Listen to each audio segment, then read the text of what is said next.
I've had eczema my whole life. My mum always recounts the story that after my sister, who was a bad, difficult sleeper, after I came about, she thought she was blessed because I was just sleeping. And then she saw me sort of doing a little wiggle, you know, a little bit of this, a little bit of that. And yeah, she knew at that point that I probably wasn't sleeping so soundly. That's when it started for me. Can't film this without a cat on my lap, apparently. So that's when it started for me before I remember, and I really have had this my whole life. We'll get to my own personal timeline in a second, but first let's give this away as due. 10 to 30% of children have eczema. 2 to 10% of adults have eczema. And globally, like 2.6% of the population, or like 200 million people, have eczema. So there's a good chance you or someone you know suffers from eczema, and while that's not the main reason I'm making this video, it is good to raise awareness and just fill in the gaps between us just that little bit more. We're all suffering together. I'm going to do a quick timeline, but this is kind of the start of the timeline for me, because I think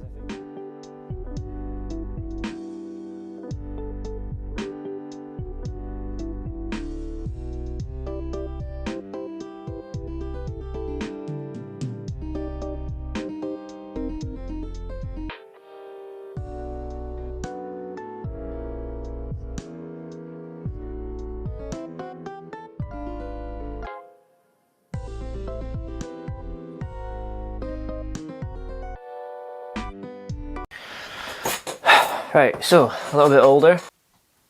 Between cats and visitors, there's very little being done today.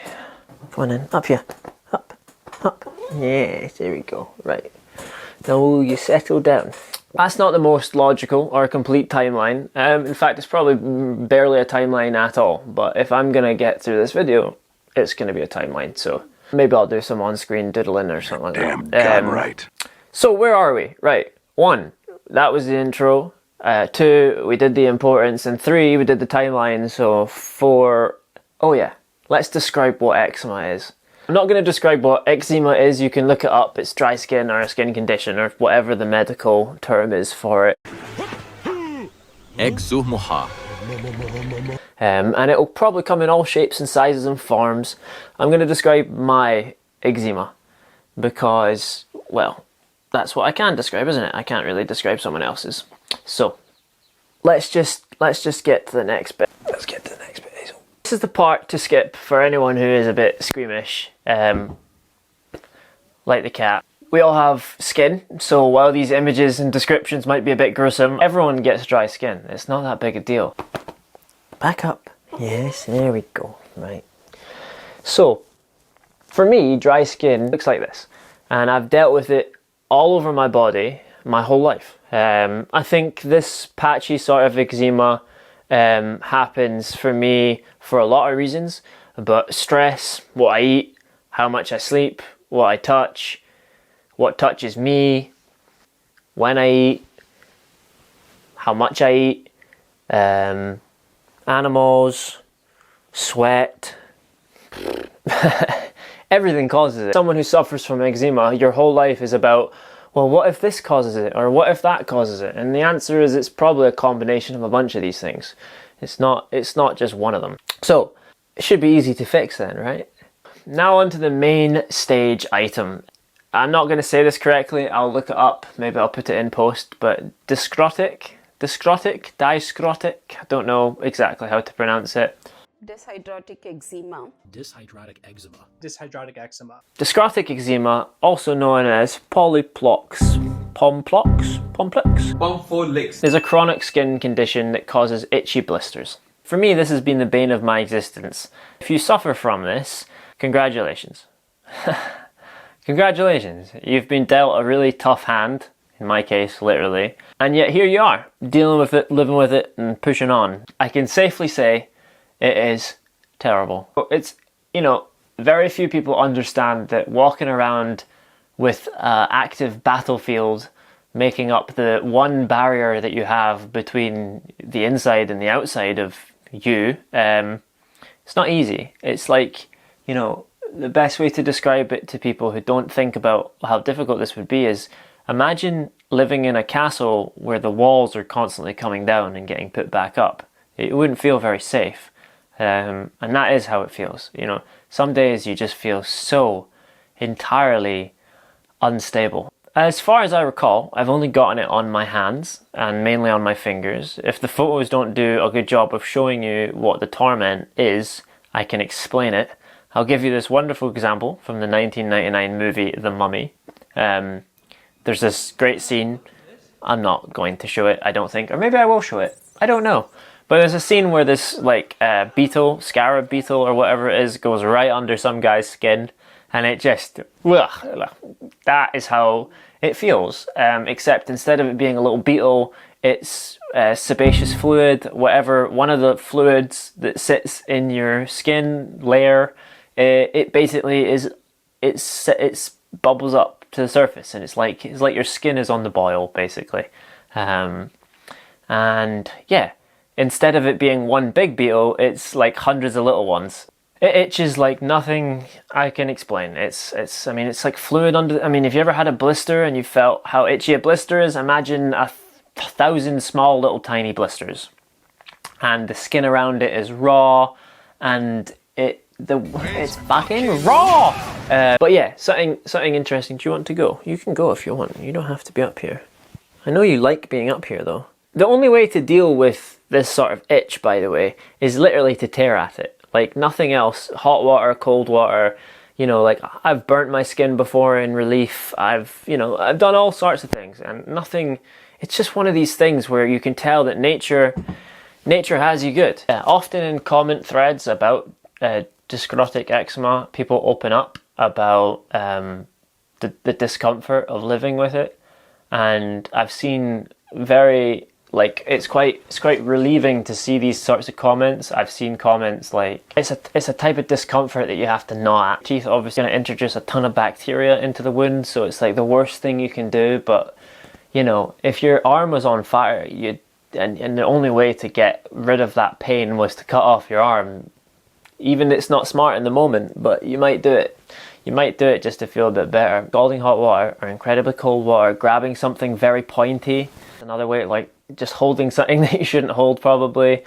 Those are the sorts of avenues that your feral, like, itched mind will take you down. So, and then yeah, what follows is really nasty. All the bacteria and disruption to the skin barrier leads to some pretty wicked recovery, if your skin does at all decide to recover. Come on in.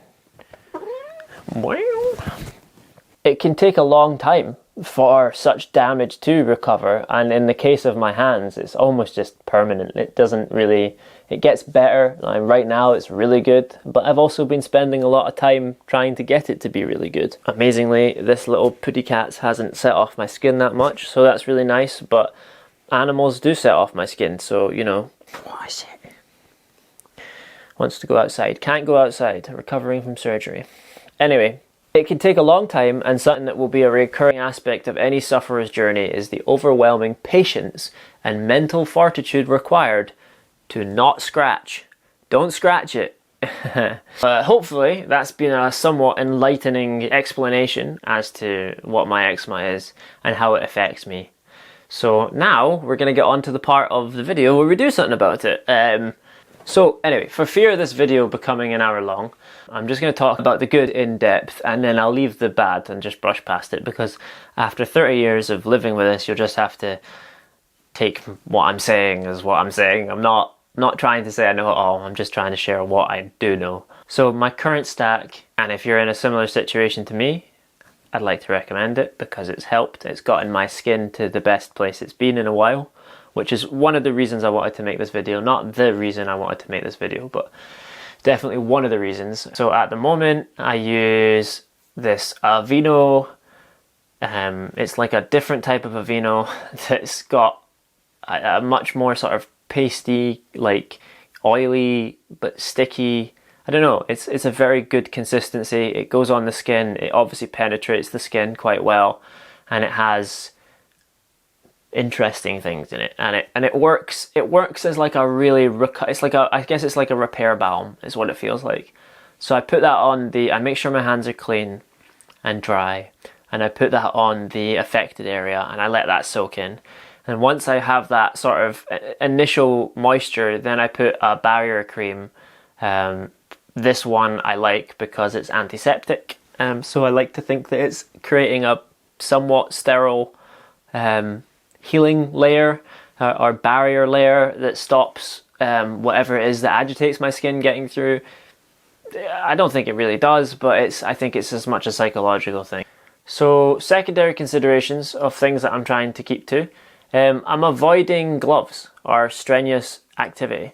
In the event that I do need to use hands, I do my stack followed by Sudocrem, and then I put on these sterile gloves because, they're not sterile gloves. I put on these just like tattoo gloves because for some reason, like, I don't know why, I like these ones. That's why I like them.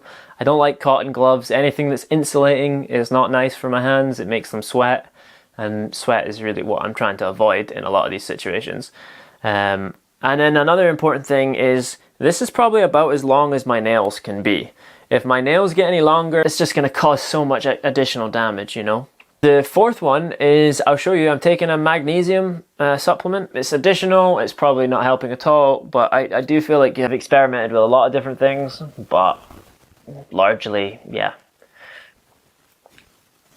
That's it, they're just experiments. I haven't ever solved this. This right now is as good as my hands have been in probably a decade or more. So, well, hey, let's just hope that continues. But anyway, this isn't the most complete video.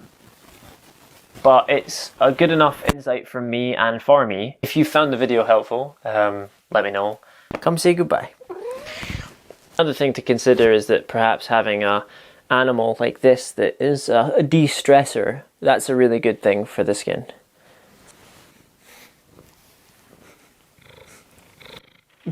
Yes, hello.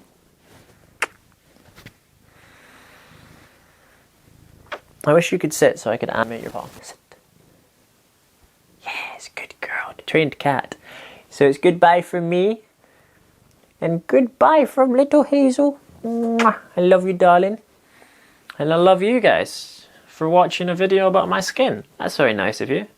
I think a nice way to end this actually is to say, if you suffer from a skin condition, I feel for you. I hope you find some relief this year. But love and peace. See you later.